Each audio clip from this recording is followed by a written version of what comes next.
Ay, nabot sila. The youth advocates naman for unang hakbang sa kinabukasan or the education support. Yes po, you may proceed with the sign.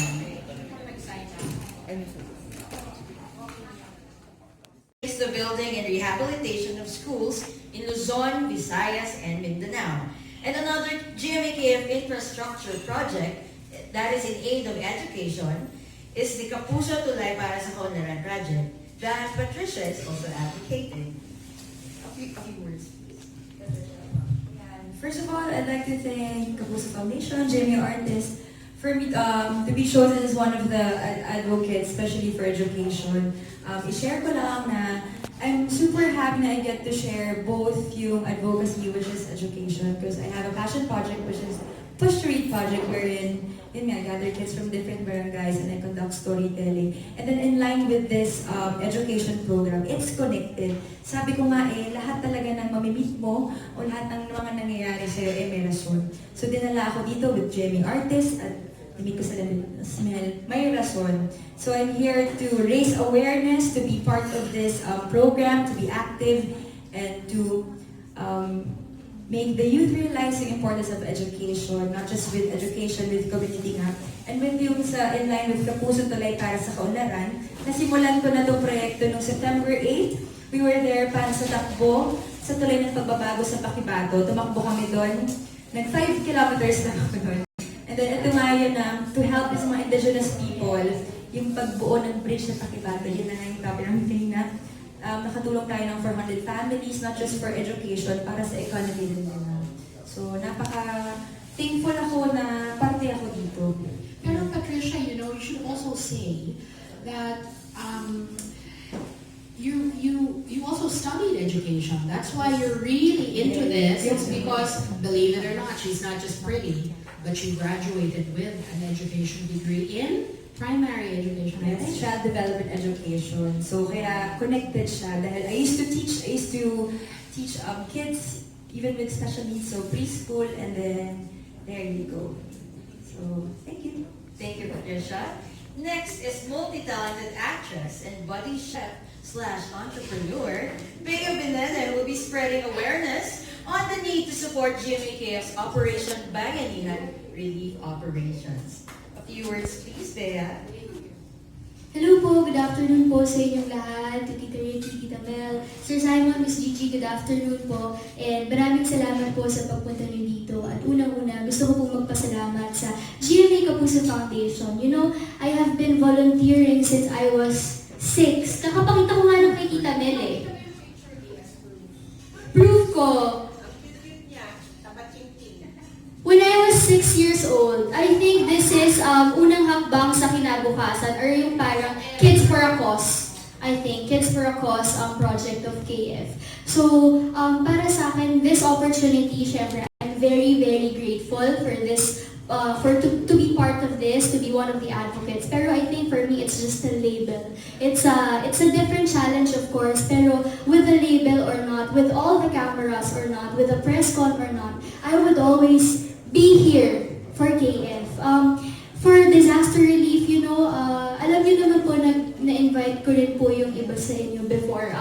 We produced an advocacy indie film about climate change. And tinatakal ko dun sa movie yung climate change, awareness, to give awareness to the students, to the people, to the people in the communities, ganyan. And I think it's important parang it goes hand in hand kasi we should be aware, we should be taking care of the environment. And let's not wait for another Ondo or another Yolanda to happen para meron tayong i-relieve.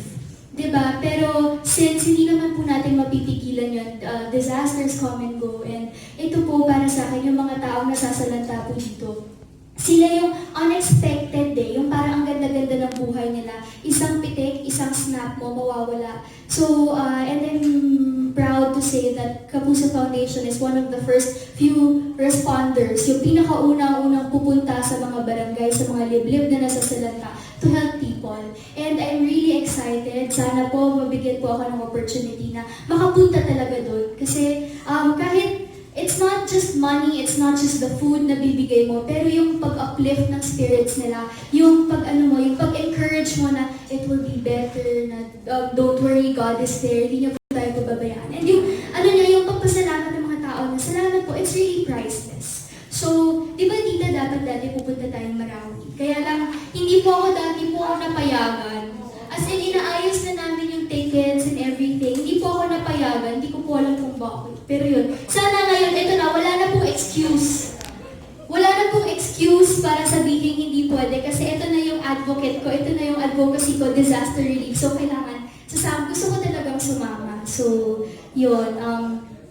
Thank you po. Thank you again. And, ayun, I'm really hoping for longer partnership and syempre nandito rin po kami to influence people kasi naniniwala din po ako na kabataan ng pag-asa ng bayan. So with the disaster relief man yan, may it be health, may it be education, it's really important for us to prepare for the future. Yun. Thank you po. And the choice of Bea as the advocate for disaster relief was really, we really thought about it because Bea has been there with us since she was a kid. Well, 6 years old, 5 years old. And alam mo, si Bea has never said no to KF. In fairness to Bea and her mother, they're always there. Even though they have shows, they're very busy. That's why we thought, it's really good if we choose Bea for disaster relief kasi hindi ba yung mga bagyo natin biglang darating na lang. And then biglang kailangan na namin mag-mount. As of the moment, with Tita Mel's exhortation, we're already mounting a next wave of disaster relief for those stricken by the earthquake. Hindi kasi masyadong na-affectuhan yung mga community sa Davao ng earthquake. Ang nasira, mall or something like that. However, nagbigay na ng appeal ang mga local governments dun sa area ng Davao region na kailangan nila ng tulong. The people are too scared to go back home and to go to the evacuation centers. Nandun sila ngayon kumpul-kumpul sa mga schools. So your GMA-KF is on its way now to distribute relief goods within the next 3 days with our news teams. So, ang tinuro sa amin ni Tita Mel, kailangan we work with you so that once merong disaster na mangyari, we go there immediately. We go when it is needed. So, etong disaster relief na ito, I think it's very apt that Bea is our advocate kasi she's always there for us. So, thank you, Bea. Thank you, Bea. And of course, versatile and talented dramatic actor Rocco Nacino will be joining GMAKF's health and nutrition projects, such as the Bisig Bayan and Give a Gift projects. Alright? Yes, good afternoon. I feel so new. Parang, I feel like a new member of the team na nakasama dito. But I really feel humbled and really honored to be part of this. Kasi reading everything being briefed about the projects that KF has, it just takes me back kung kailan bago ako pumasok ng showbiz. Ang maliit na gawain namin ng nanay ko na magbigay ng pagkain sa mga bata na sa kalsada para makapagbigay saya sa kanila sa araw ng Pasko. Ngayon has bloomed into me entering showbiz and being able to provide more to more kids and lalo na with children with cancer kasi cancer survivor mom ko. And then now, blooming even more to be part of Kapuso Foundation. And now, sinasabi nga ni Bea and all our executives of their adventures and their experiences of going to different parts of the Philippines. Sabi ko, kakaibang experience ito. And I just feel so excited kasi totoo na yung sinasabi nila yung kabataan natin, sila talagang future natin. And to be able to go there, to bring artists over there, mga idol nila doon. Pero itong mga idol na ito, mga well-equipped na idol, pagpunta doon ay makakapagbahagi ng edukasyon. At lalo na sa posisyon ko, I feel that this is very timely. Dahil sabi ko, may ibabahagi ko yung mga kaalaman ko bilang isang nurse, isang frustrated doctor ako, pero siyempre hindi ko na makakamit yun. Pero, bakit hindi? Kaya pa. Pwede pa. But,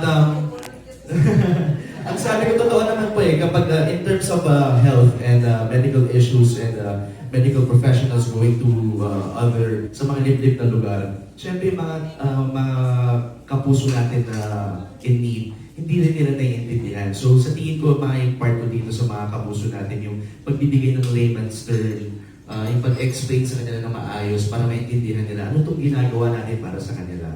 And for me, I enjoy imparting knowledge. I enjoy teaching. Nadala to sa aking kurso. And it's timely because this Saturday I'll be graduating as a reservist of the Philippine Navy.